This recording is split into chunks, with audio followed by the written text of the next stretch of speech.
Hey guys, it's Benjamin and welcome to another lesson here at The Guide Plus. And today we have a follow-up on a lesson about corner techniques.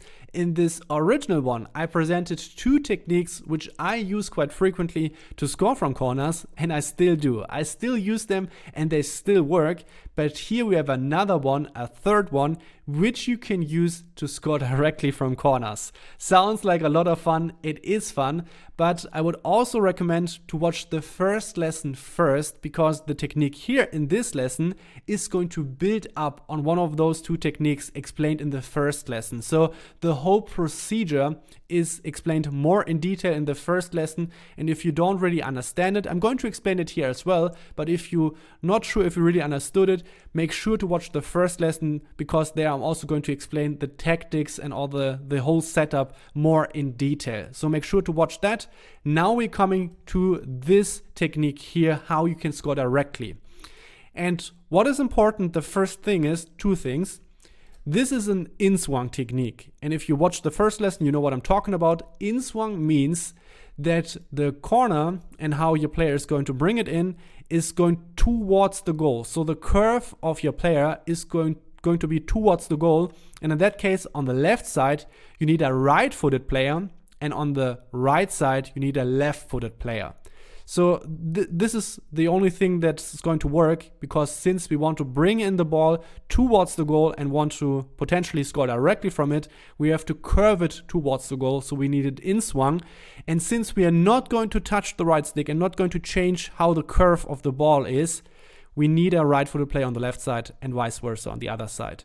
And since we also want to potentially hit the goal right away and directly from the corner, it is also important that this only works if the opponent moves out the goalkeeper. Now the beauty of this is that a lot of opponents do that, because especially if you have already played a corner the way how I explained in the first video, they will do it because they want to catch the ball.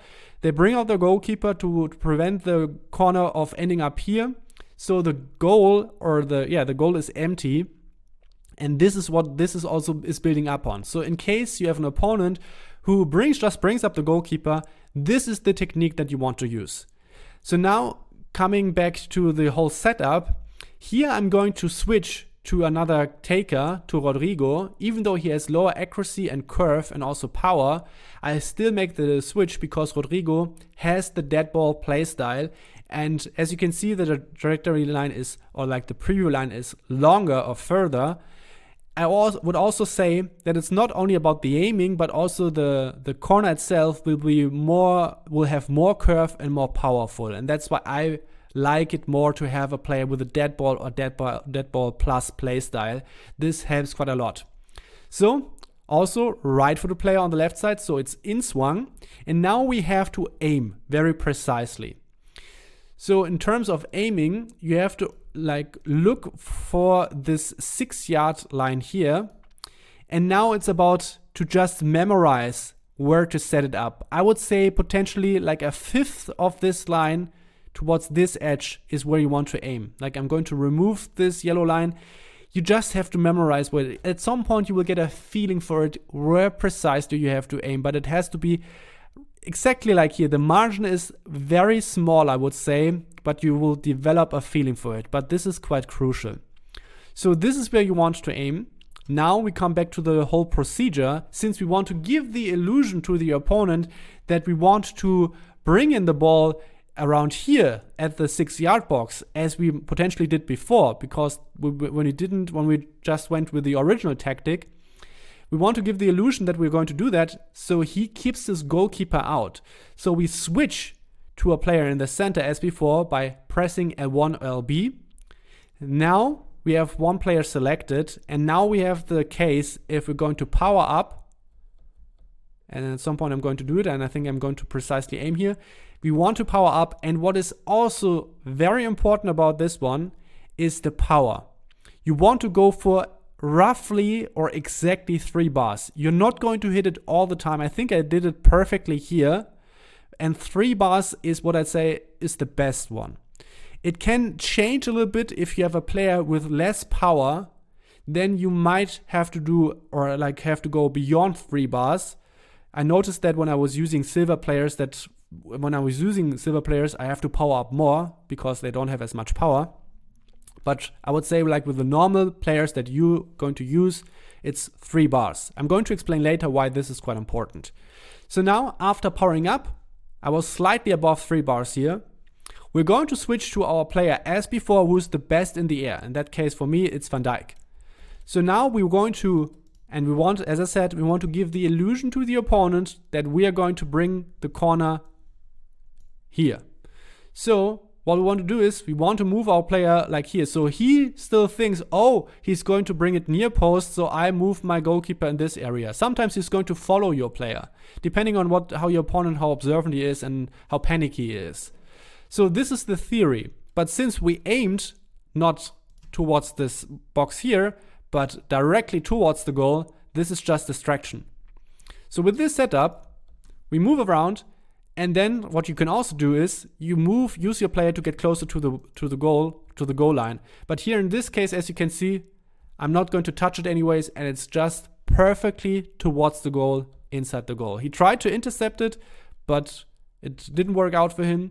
So after you run up like this, you press the square button for a second time after the power up, and after you select the right player, you move him in the spot here to distract your opponent, and then since you aimed already correctly, it's just going to end up in the goal. This is one scenario how this can work out.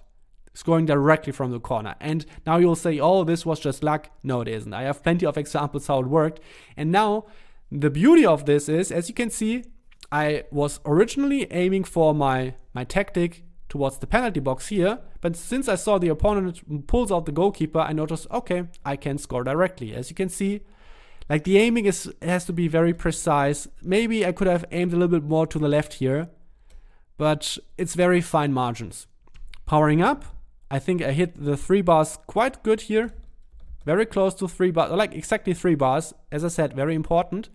And now in this case, I'm going to switch also to Van Dijk. And here, same procedure, but here my aiming was probably not as good. But that's why we also use our player towards the goal line, because then you're not reliant on really hitting it perfect. You just want to get it close towards the goal, close in front of the goal, because when you have your player here, that's also quite an easy goal. And it also works because the opponent pulled out the goalkeeper and the net is empty. So it's not only distraction when you like start moving with your player and move here, but you still want to move on and move towards the goal line, because then you are also in a good position when the corner comes in, and this increases the success rate of this tremendously. This ball potentially would have gone in if I wouldn't have been there, but obviously if I'm able to go for a header like 1 yard out or 1 meter away from the goal, I think that's a good chance that I'm going to hit the goal here and I'm going to score a goal, right? So this is how you can score from this technique, either directly or indirectly with your player who's just in front of the goal and can score like from a few centimeters away. So now at the end, I want to showcase why the power is so important. So here we have a left-footed player on the right side, also in swung. Same aiming. I think everything is quite good. The goalkeeper of the opponent was moved out. So what is crucial here, if we have a look at the aiming here, I have too much power on it. I'm way beyond the 3 bars, close to 3.5 bars. So the problem with if you go for too much power, and you can see it here, I do exactly the same. I move my player here and so on. But the problem is if you have too much power, the corner ends up too high, too far away. And now the aiming could be good enough, but if it's too much height in the corner, you're just going to miss the goal, and you don't also have the chance with your player to convert it as well. So that's why it is important to not put too much power on it, because if you have too much power, you might still have no chance of converting this one. So that's why it is really important that you don't overpower the corner. And if you don't do it, and if you just like rather put too little power or not enough power on it, because then you still have your player who can be close to just convert it anyways. You don't always have to score it directly from the corner. It is nice, but you don't have to do it. So rather try to hit the 3 bus, but instead of overpowering it. This is important. And as I said, like the aiming, just try to memorize. I think it's very hard to find an orientation point, which makes it easier. Just try to memorize based on the examples that I've shown you where to aim. You will get a feeling for it. You will develop that feeling. And then this is a really good addition to our other technique, the in-swung technique, where we're aiming towards the penalty box, because then the opponent has to gamble. Do I pull out the goalkeeper or do I don't pull out the goalkeeper? So there's a really good balance between those two tactics. So this is a great addition, and this, I think, overall is going to make you deadly from the corners. So this is this third technique, how to score directly from corners, or maybe just going to go for the header from really close towards the goal. And I really enjoy using this technique as well, because it outplays the tendencies of the opponent. And this is what I like to do in FC24. So this is it from my side. You can leave me some feedback if you have already success with this kind of technique. And yeah, as I said, leave me some feedback. This is it from my side. Keep a clean sheet. I'm out.